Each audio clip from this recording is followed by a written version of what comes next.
the cartoon was made 85 years ago, and therefore it's extremely dated when it comes to the ideas of women being in roles. So no Prince or a different kind of Prince? We have a different approach to what I'm sure a lot of people will assume is a love story just because like we cast a guy in the movie, right. Andrew Burnap, great dude. Yep. It's really not about the love story at all, which is really, really wonderful. All of Andrew's scenes could get cut, who knows?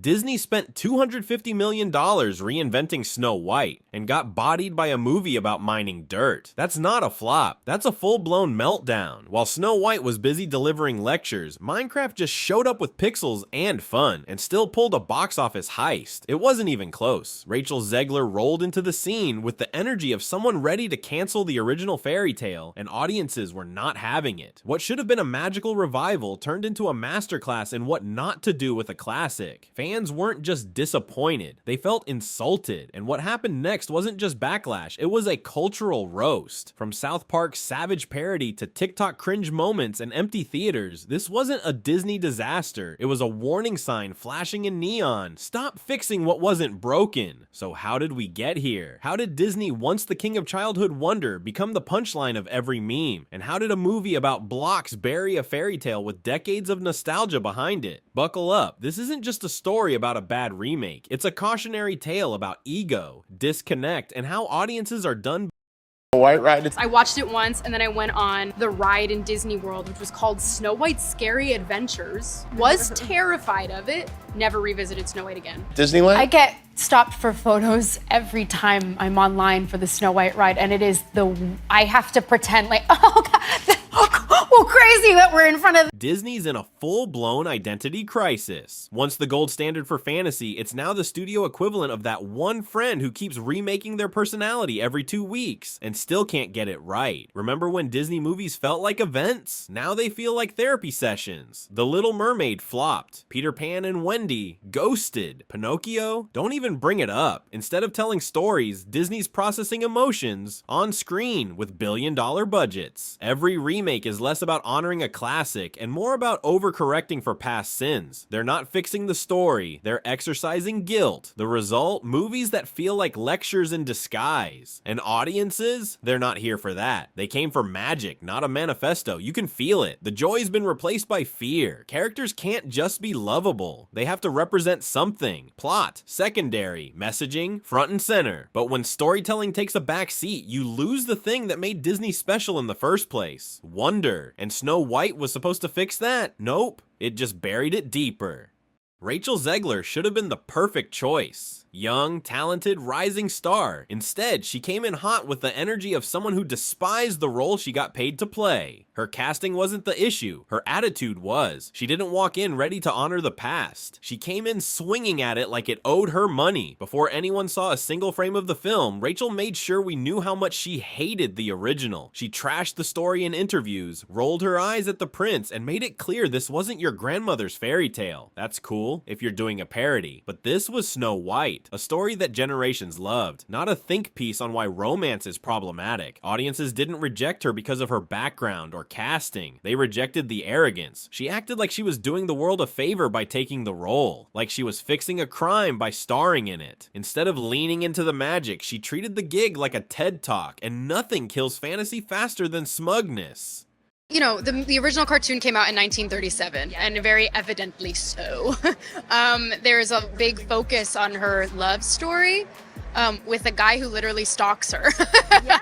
Weird. Super weird. So we didn't do that this time. Let's talk about the moment Rachel called the original story weird. A prince who literally stalks her, she said. You could feel Walt Disney rolling in his grave. That clip alone became internet fuel. But it wasn't just what she said, it was the tone, the dismissiveness, the smug grin that screamed, "This story is beneath me." And maybe in 2022, some things need updates. But Rachel didn't update Snow White. She bulldozed it. She said her version didn't need a prince, that it was about power, about justice, about leadership. Ma'am, this is a fairy tale, not a BuzzFeed HR presentation. Disney backed her, of course. They thought they were pushing progress. Instead, they alienated fans. You can modernize a classic without mocking it, but Rachel didn't just change the story, she scolded the original. And the audience? Yeah, they didn't appreciate being talked down to. Romance didn't need to be erased, it just needed to be respectful. But instead of rewriting with care, Disney dropped a wrecking ball and let Rachel drive it.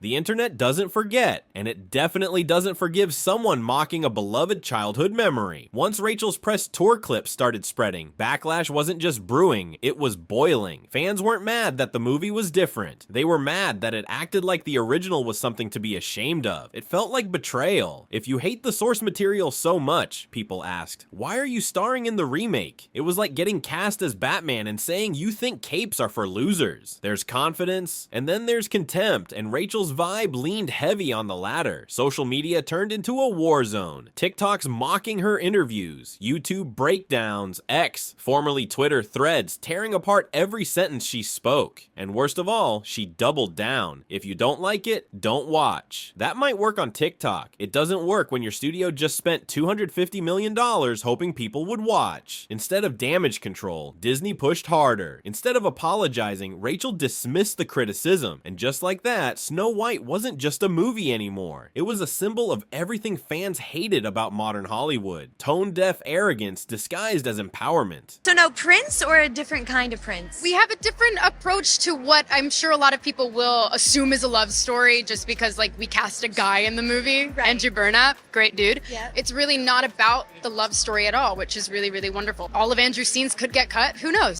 Then came the knockout punch. South Park into the Pandaverse. No names were mentioned, no lawsuits filed, but everyone watching knew exactly who they were roasting, and it hit like a sledgehammer. The special wasn't subtle, it was brutal, hilarious, and too accurate for Disney's comfort. In the episode, every character had been reimagined into a checkbox version of themselves, swapped out, modernized, and stripped of any real personality. Sound familiar? The main villain was a power-hungry AI version of Kathleen Kennedy who traveled the multiverse injecting female-led reboots into everything, and while exaggerated, it landed with precision. Disney wasn't the butt of the joke. They were the joke. And even though Rachel Zegler wasn't featured, her entire press tour energy was perfectly mimicked. That smug, we know better than you tone, it was in every frame of the parody. Audiences howled. Executives winced. South Park didn't just roast a movie, it torched an entire approach to storytelling. The one where characters are sacrificed for hashtags, where nostalgia is gutted to make room for lectures. And while Disney stayed silent, fans laughed because the truth was right there, in pixels, in satire, and in their frustration.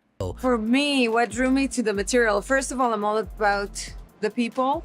Also, there's something so iconic about being part of the first, fairy tale ever told by Disney. It's the first animated movie ever to be released, and to be able to do the evil queen.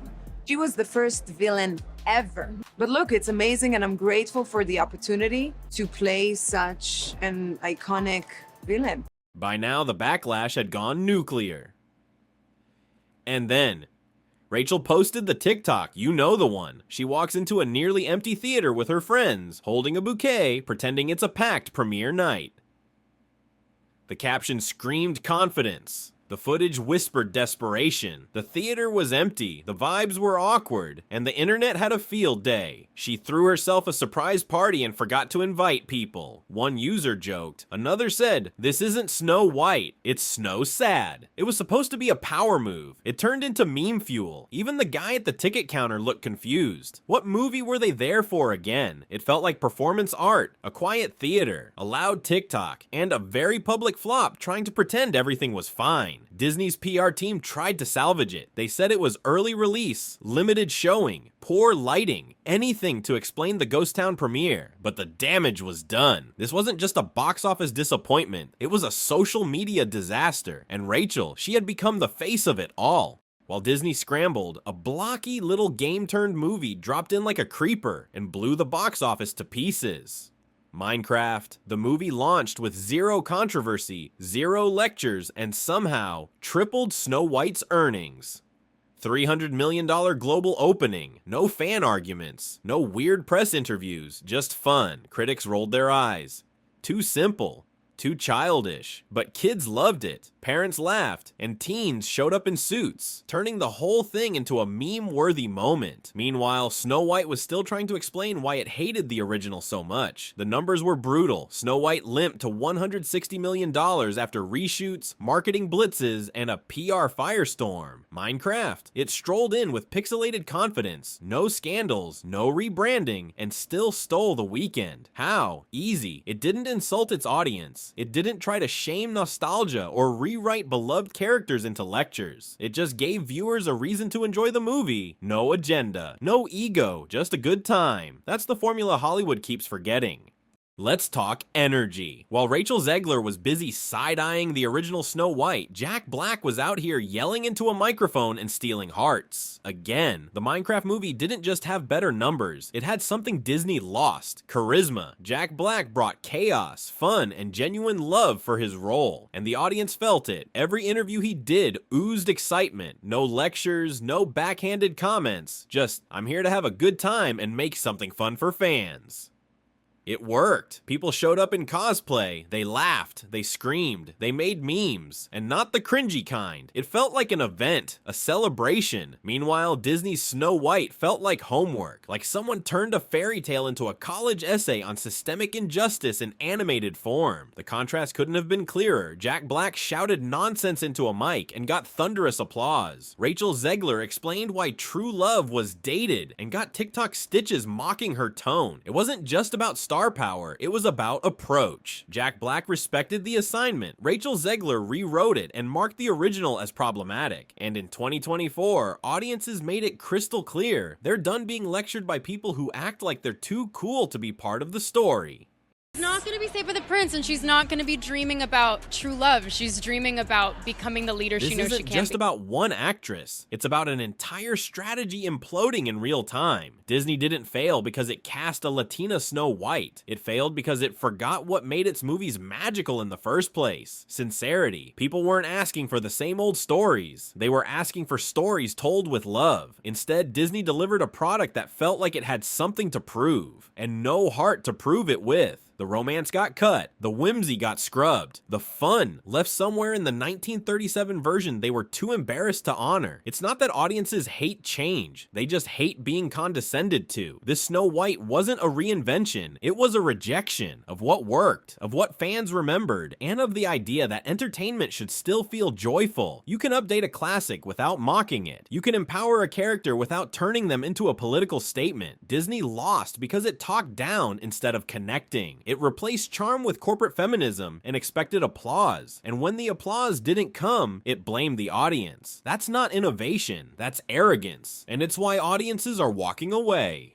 Now, Rachel Zegler isn't just the actress who played Snow White. She's the face of everything fans fear about the future of entertainment. That's not fair to her as a person, maybe, but in the public eye, perception is reality, and she became the symbol of Hollywood's disconnect from its audience. Her downfall wasn't one misstep, it was death by 1,000 eye rolls. Each interview, each clip, each moment where she treated a beloved story like a relic she had to fix instead of celebrate. In doing so, she accidentally started a firestorm, not because people hate strong women, but because no one likes being talked down to. Disney's mistake wasn't casting her, it was letting the film's entire narrative become a public apology for a story that never needed one. Instead of leading with love for the source material, they led with ego, and ego doesn't sell tickets. The aftershock is bigger than one movie. It's shaking the foundation of a studio that used to set the standard. Audiences are more vocal now. They want fun, they want magic, and they want to feel like they're part of something, not the enemy of it. So what now? Is Rachel Zegler just a scapegoat, or the wake-up call Hollywood desperately needed? Should Disney stop rebooting old movies, or reboot their entire approach to storytelling? Because here's the truth, audiences aren't allergic to progress. They just don't want to be guilt-tripped at the movies. If Disney had led with love, added thoughtful updates, and cast someone who embraced the role with warmth instead of side-eye, Snow White could have been a billion-dollar hit. Instead, it became a meme, and not the good kind. While Jack Black back danced in pixelated glory, Disney was stuck doing damage control in empty theaters. The takeaway isn't complicated. Respect the story, respect the fans, and maybe, just maybe, let people enjoy a fairy tale without turning it into a debate club. Hollywood doesn't need fewer reboots. It needs better ones. Ones that remember what storytelling is supposed to feel like. Fun, heartfelt, and unifying. Let me know in the comments. Was Rachel unfairly roasted, or did she bring the smoke on herself? Should Disney just stop, or finally start listening? Smash that like, drop your thoughts below, and I'll catch you in the next one.